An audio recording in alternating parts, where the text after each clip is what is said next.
Well, the weekend certainly didn't cool things off over the Mueller Report or the various probes into all things Trump. Washington Post says the president and his allies, they are working to block more than 20 separate investigations by the Democrats. And that includes everything from Donald Trump's business activities to administration policies about things like immigration and the emergency declaration, as well as, of course, those tax returns. Now, of course, one of the biggies is all the battles over the Mueller report. Then there is the former White House counsel, Don McGahn.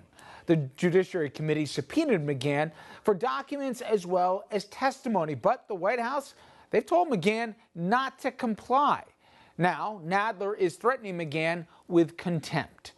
Now, that's not the only news involving Mr. McGahn. New York Times is now reporting the president, he told White House officials to instruct McGahn to say publicly that he, the president, did not obstruct justice. McGahn declined such request. Now, that reportedly got the president very angry as he felt his counsel was being disloyal.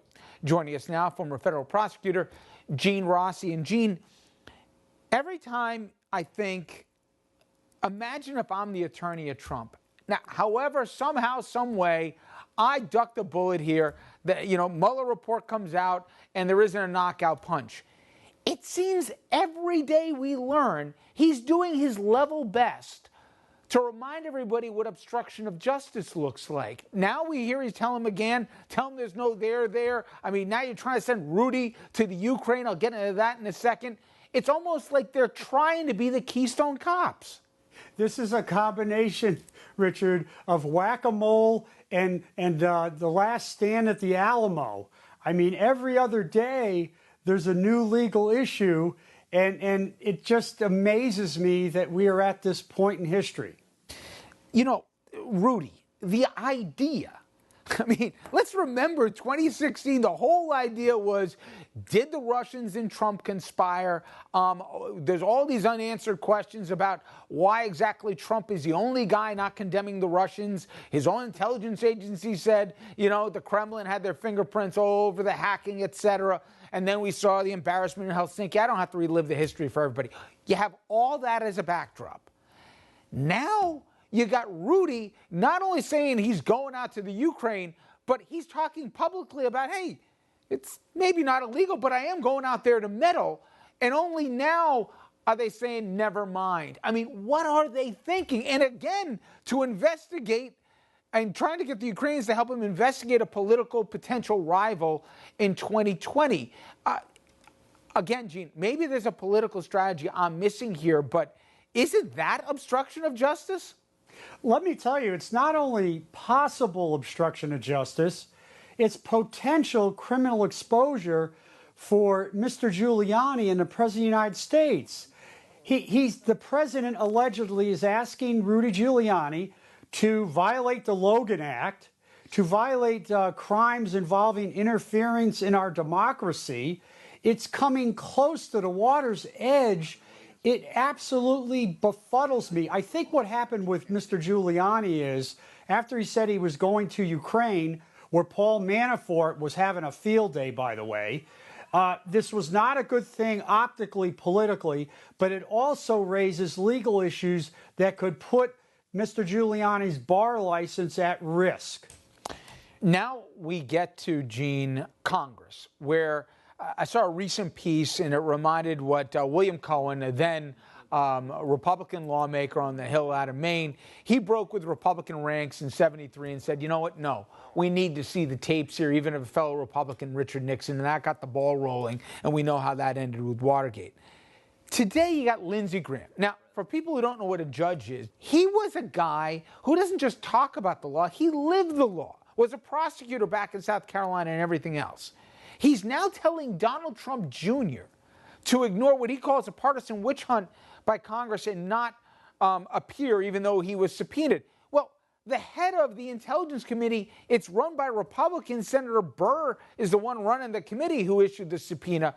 But more than that, I want to remind everybody the Lindsey Graham of today who says that versus the Lindsey Graham of 1998 when there was a Democrat president who said this about the role of Congress.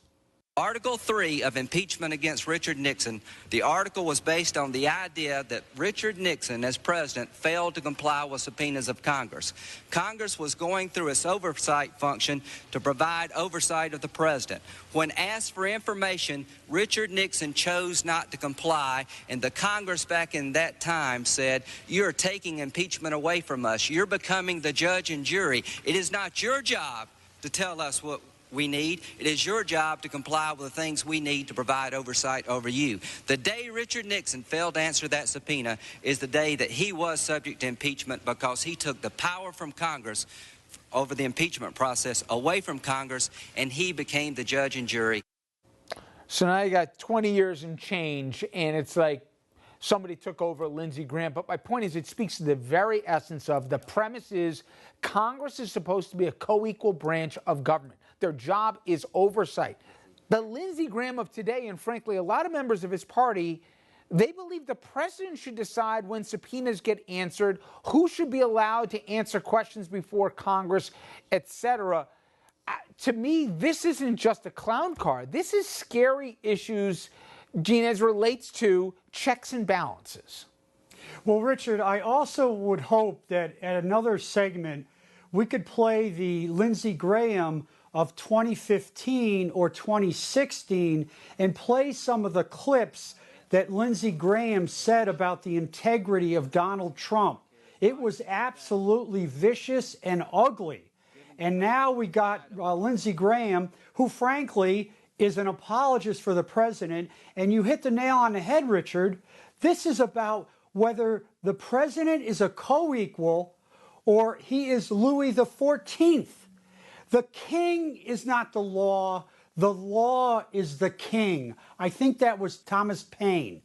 And this whole scenario about saying that subpoenas are not going to be complied with, as a former 3-decade prosecutor, subpoenas are the lifeblood of not only the Department of Justice, but of the oversight ability of Congress. And if you take away the subpoenas, you've taken away all their power.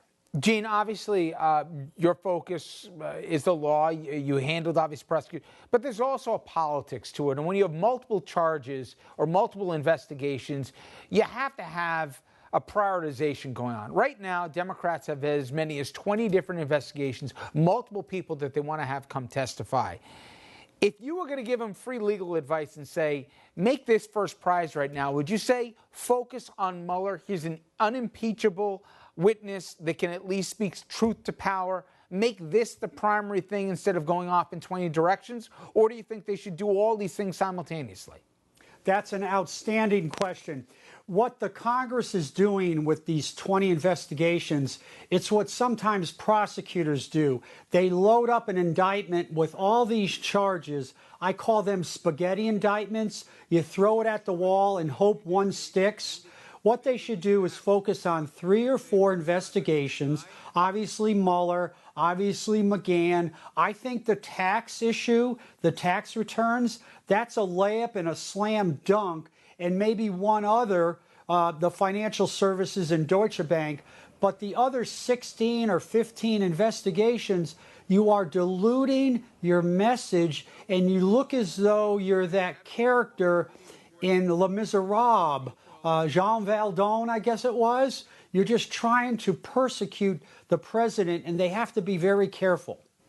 Well, we're going to see here because I got to make some decisions sooner than later. But my God, we got enough cultural references to last us for a week. Gene, great job as always, my friend. Thank you for a few.